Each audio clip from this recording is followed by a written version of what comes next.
It's what makes me want to go climbing. It's the excitement of not necessarily knowing what you're doing, but having to figure it out and get yourself to that ultimate summit.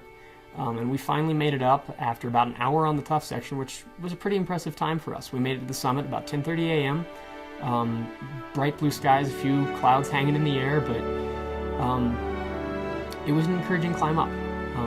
It felt good to have accomplished something so monumental for us because it was the first elk mountain for me. It was the mountains that you dream of climbing when you're a kid, and I was on top of one of them. I knew that there was a chance that I would die.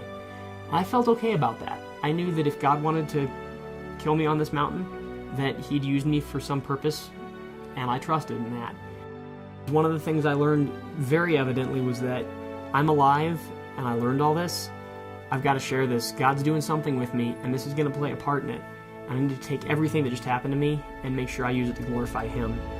Because that's the biggest thing I could do. It was the only thing I could do.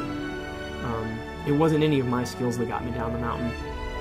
I mean, what do I have control? How did I control falling into a rock wall? I didn't control the spot tracker coming to me. It was all God that got me to where I was. And if God gave me a second chance, I was going to share it. The other thing I learned about God through this all was that He is very powerful and that He is working today.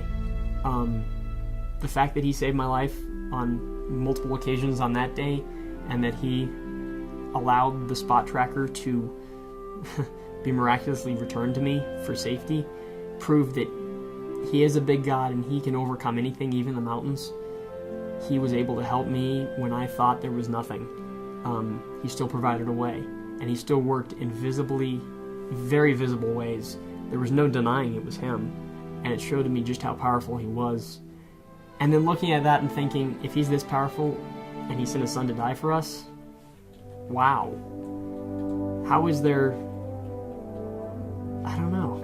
It's just... when you see God working that much in something as petty, really, as me on a mountain, and think, yeah, He can heal the entire world's sins through His Son. It's hard to put that into good words.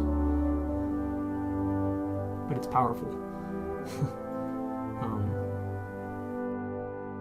And He's not done with me yet. And that's comforting. I'm just wondering what He's got coming next for me.